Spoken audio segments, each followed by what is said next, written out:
येने ब्रह्मरिराजादिकवे मुज्जन्ति तत्सुरयो तेजो वारिमृडं यथा विनिमयो यत्र सर्वं मृषः धर्मसेन सदा निरस्तकुहकं सत्यं परं धीमहि धर्मो बुद्धिर्जगवत्रो परमो निर्मत्सरणं सदम् वेदं वास्तवमत्र वस्तु शिवदं तापत्रय उन्मूलनम् श्रीमद्भगवते महामुनिगीते किंवा परेश्वरः सद्यो हृदोरुद्धते अत्रो कीर्तिभिः सुशोभितोत्कनात् निगमकल्पतरुगलितं फलं सुखमुखादे अमृतं द्रवसंयुतं पीबत भगवतं रसमालयं रसिका भुवि भावुका हरि राम राम राम हरि कृष्ण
আৰম্ভিলো যজ্ঞ আকি সহস্ৰ বছৰ হোম ধূৰ্মে ধূৰ্মবৰ্ণ ভৈলে কলে হৰ যে আমি কৃষ্ণ বৈকুণ্ঠ প্ৰায়ণৰ পিছত কৰি আহিম বুলি জানি আমি হাজাৰ বছৰ যজ্ঞ কৰি গা ধোৱা বৰণীয়া হৈ গ'ল কিন্তু যিটো কৰ্ম কৰোৱাটো নাহিকে বিশ্বাস আপোনাৰো আয়ুষ কৰিলো ব্যৰ্থে না আমি যিটো কৰ্ম কৰিছিলো আয়ুষে নষ্ট হ'ল ফল একো নাপালো সম্প্ৰতি তুমি কি চিন্তি উপমহাহিত কৰাইব পান কৃষ্ণ চৰিত্ৰ অমৃত এতিয়া কলি যুগত কৃষ্ণৰ গুণনামৰ বিনে আমাৰ আৰু গত্যন্তৰ নাই এয়া বেদজ্ঞ শাস্ত্ৰজ্ঞ টিকালজ্ঞ ধ্যানত ভগৱানক সাক্ষাৎ কৰিব পৰা যোগ্য ঋষি সমস্তই সৌনকে সুতক কৈছে আপুনি মই কলিযুগৰ মানুহ হৈ যদি এতিয়া যাগ যজ্ঞ পূজা কৰি যদি কৰিব বিচাৰো আমি পাৰিম জানো এই কথা উপলব্ধি কৰিব লাগিব উপলব্ধিহে সংস্কাৰ আনিব যাৰ উপলব্ধি নাই তাৰ সংস্কাৰ নহ'ব কি অহা যোৱা কৰি থাকিব লাগিব গতিকে এতিয়া আমি শ্ৰৱণ কীৰ্তন কৰি কৃষ্ণক আৰাধে মহামুখ্য সাধে একো বিঘিনি নাদে আমি শ্ৰৱণ কীৰ্তন কৰিলে মহাভক্তি সাধন হ'ব আৰু ইয়াত কোনো বিঘিনি নাই ইয়াত স্থান কাল পাত্ৰ দ্ৰব্য মন্ত্ৰৰ কোনো ব্যৱস্থাটো নাই এতিয়া শ্ৰৱণ কীৰ্তন কৰাবৰ কাৰণে ২৮,০০০ ঋষিয়ে আহ্বান জনাওঁতে সুতে কি মন্তব্য দিলে অকিন মহাভাগে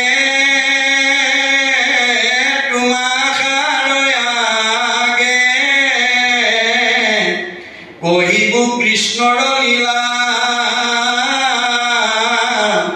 মাধৱৰ কথা সৈমকে পুছিলা মোক জীৱ দানবিলা যে তোমালোকে আজি কৃষ্ণৰ কথা কবলৈ কৈ মোক জীয়া মানুহ কৰি তুলিলা মই এই মুহূৰ্তলৈকে মৰা মানুহ হৈ আছিলো কৃষ্ণৰ কথাটো মোৰ মহালাভ আছে কৃষ্ণৰ কীৰ্তনে জাতি অজাতি নাম আছে দুটা কথা দেই জাতি আৰু অজাতি আমাৰ মানুহৰ দুটা ভাগত বিভক্ত কৰিছে জাতি আৰু অজাতি শংকৰদেৱে জাতি সৃষ্টি কৰি থৈ গৈছিল প্ৰাক শংকৰী যুগত অসমত ধৰ্মৰ নামত মানুহে মানুহ বলি দিবলৈ কুণ্ঠাবোধ কৰা নাছিল তেনে এটা মুহূৰ্ততে শংকৰদেৱ আৱিৰ্ভাৱ হৈ অসমৰ চাৰিওফালে ঘূৰি চাই দেখিলে অসমত বিভিন্ন জাতি জনগোষ্ঠীৰ লোকৰ বাসস্থান এই সকলোবিলাক ঈশ্বৰৰ অমৃতৰ সন্তান এই কথাটো যদি মই এওঁলোকক বুজাই থৈ নাযাওঁ তেতিয়াহ'লে অনাগত দিনত এওঁলোকে একতাৰ দোলেৰে বান্ধ খাব নোৱাৰিব আৰু সমন্বয়ৰ সেতু বান্ধিব নোৱাৰিব সেইকাৰণে শংকৰদেৱে প্ৰথম সমাজ সংস্কাৰ পথটোকে তুলি লৈছিল কেনেকৈ কিৰাত কছাৰী খাচী গাৰু মিৰি জবন কংক গোৱাল ধুবাদে তোৰ কয় সমলোক কুবাচমেল চাণ্ডাল আনু হব পাপী কৃষ্ণ সেৱকৰ সংগত পবিত্ৰ হয় হৰিত একান্তে ভগতি কৰিয়া বৈকুণ্ঠে কুখে চলয় আজি নামঘৰত অনুষ্ঠিত কৰা ভাগৱত পাঠ ব্যাখ্যা অনুষ্ঠানত এই গাঁৱত বসবাস কৰি থকা সকলো জাতি জনগোষ্ঠী সকলো সমাজৰ লোকে আহি ইয়াত শ্ৰৱণ কীৰ্তন কৰি বৈকুণ্ঠৰ পথ প্ৰশস্ত কৰিব পাৰে ইয়াত কোনো বাধা নাই সেইকাৰণে শংকৰদেৱে সমাজ সংস্কাৰ পথটো সংস্কাৰ কৰিবলৈ গৈ প্ৰথমতে সকলো জাতি জনগোষ্ঠীৰ পৰা লোকক সংস্কাৰ কৰি আনি এটা জাতি সৃষ্টি কৰি ঘোষণা দিছিল আৰু কৈছিল হেৰা সমাজৰ লোকসকল এয়া মই গাৰুৰ ভকত আনিছো দেই তোমালোকে এওঁক আজিৰ পৰা গাৰু বুলি ঘৃণা নকৰিবা এওঁ ঈশ্বৰৰ অমৃতৰ সন্তান এওঁক আজিৰ পৰা তোমালোকে গোবিন্দ আঁতৰি বুলিবা ভগৱন্তৰ হাজাৰটা নামৰ পৰা এটা এটা নাম দি সংস্কাৰ কৰি আনিলে এয়া মই নগাৰ ভকত আনিছো এওঁক আজিৰ পৰা তোমালোকে নৰোত্তম আঁতৰি বুলিবা এয়া মই জবনৰ ভকত আনিছো এওঁক আজিৰ পৰা তোমালোকে জয় হৰি আঁতৰি বুলিবা এয়া মই কাৰ্বিৰ ভকত আনিছো এওঁক আজিৰ পৰা তোমালোকে ভোলাই আঁতৰি বুলিবা এয়া মই জয়ন্তীয়াৰ ভকত আনিছো এওঁক আজিৰ পৰা তোমালোকে মাধৱ আঁতৰি বুলিবা এয়া মই হীৰাৰ ভকত আনিছো এওঁক আজিৰ পৰা তোমালোকে মথুৰা দাস আঁতৰি বুলিবা এয়া মই আহোমৰ ভকত আনিছো এওঁক আজিৰ পৰা তোমালোকে নৰহৰি আঁতৰি বুলিবা